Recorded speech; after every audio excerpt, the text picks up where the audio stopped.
wants a lot of time, and he wants the ball. This was a night destined to be written in basketball history. February 8th, 1998. The stage was none other than Madison Square Garden, often referred to simply as the Mecca of basketball. That evening, over 18,000 fans packed the Garden, their excitement electric, their eyes locked on an unprecedented showdown. On one side stood Michael Jordan, at the peak of his legendary career, 34 years old, a six-time NBA champion, and playing in his last All-Star game as a member of the Chicago Bulls. On the other, a 19-year-old Kobe Bryant, the youngest All-Star ever, fresh-faced, brimming with confidence, swagger, and an undeniable hunger to prove himself. For Kobe Bryant, it was a harsh but important lesson, a moment he would carry with him through his Hall of Fame career, idolizing Jordan, emulating his work ethic, and perfecting his turnaround fadeaway shot. Even Jordan himself would later joke about regretting teaching Kobe that move. He said that Kobe had learned it to a point where he would use it relentlessly, especially when double-teamed. Jordan added that he took great pride in seeing Kobe utilize that move, even though he didn't do it against him that much. So it's going to be interesting to see if he's scoring. Here is Michael. The head fake. Over him into the lane with the game's first. So much for being set. From the very first whistle, the rivalry was alive. Jordan's Eastern Conference team ran a familiar set, a play designed specifically for MJ. He came off a pin down, caught the ball, and within seconds, drove into the paint, shook Kevin Garnett, and rose off 1 foot to deliver a picture-perfect fadeaway jumper. The shot sailed high in the air and softly dropped through the net, a signature MJ fadeaway. The message was loud and clear. Michael Jordan was still in charge. Payton into Shaq for the turnaround on the baseline to tie it at 2. But Shaquille O'Neal wasn't going to let Jordan steal the spotlight without a fight. Shaq, known more for his power than finesse, backed down Kembe Mutombo, then calmly buried a turnaround jumper. Well, you got the competitive level that's happening out there. Paint the spin. Bryant. Kobe's. It was about asserting dominance. Shaq was proving he could do anything Jordan could. Then came Grant Hill and Penny Hardaway for the East, keeping up the pace. Hill, smooth and deadly in transition, rolled to the basket and made a soft layup. Penny followed by punishing the defense for an open mid-range jumper.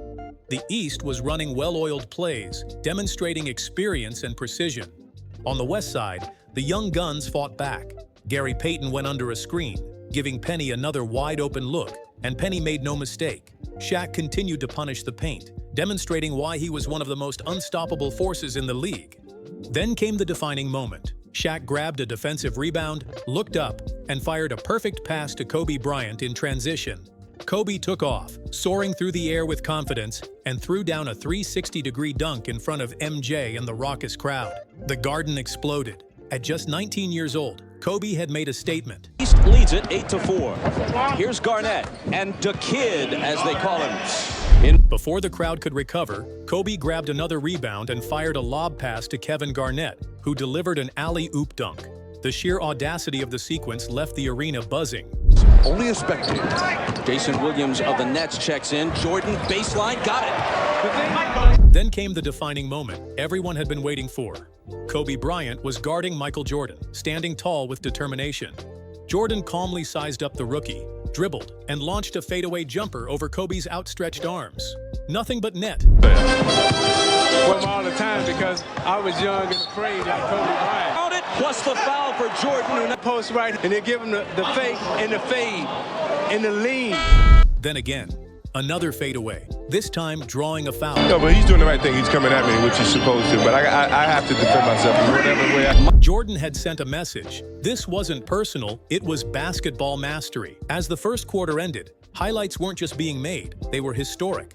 And MJ? He had delivered a masterclass in precision, control, and dominance. The second quarter saw the Stars stepping back as reserves took the floor.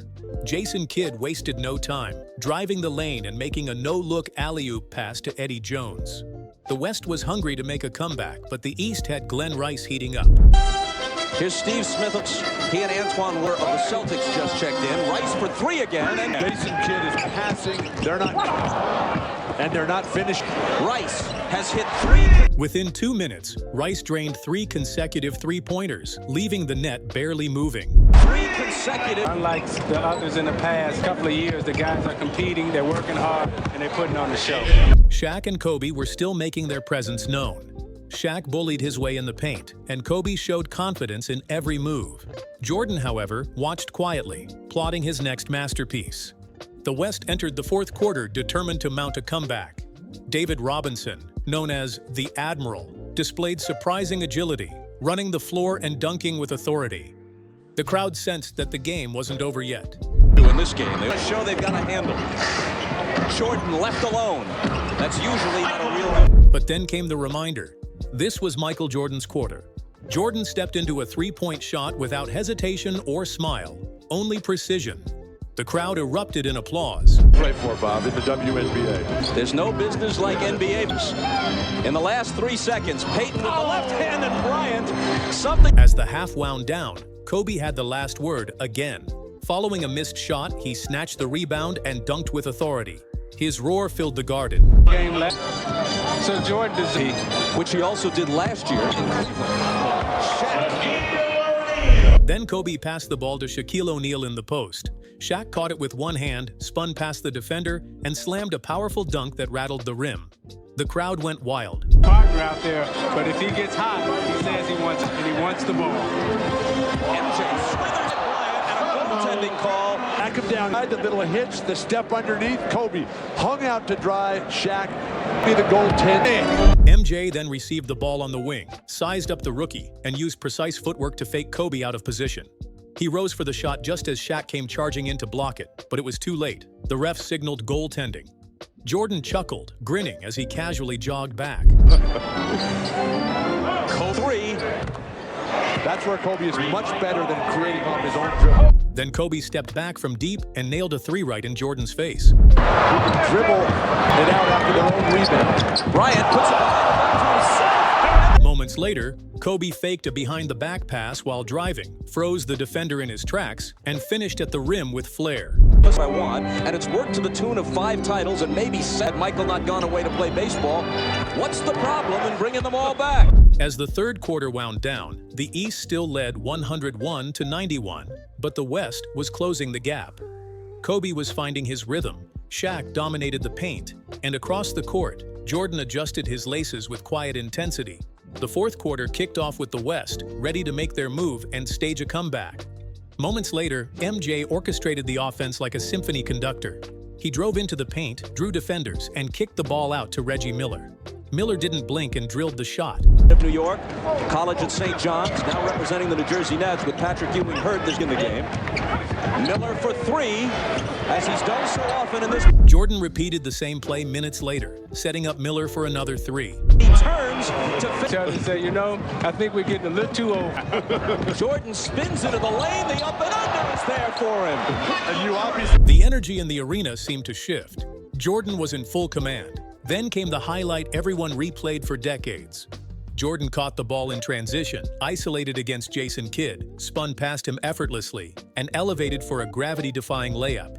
The building roared as if decades of basketball greatness were channeled into that one moment. Advice from the older guys. Seek one of the older guys out. When I did my first All-Star... MJ attacked again soon after, slicing through traffic, attempting to recreate the magic. Though he missed the shot, Antoine Walker was there to slam home the putback. The East bench erupted, stretching the lead further, but the West wasn't finished. Eddie Jones twisted through defenders for an acrobatic layup. Kobe Bryant spun off a defender, rose up, and laid in a shot over Jordan's face, a signature move that screamed confidence. Then came an unexpected twist.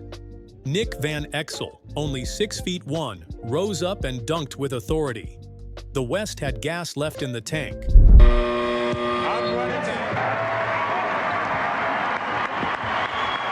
Still, the gap was too wide.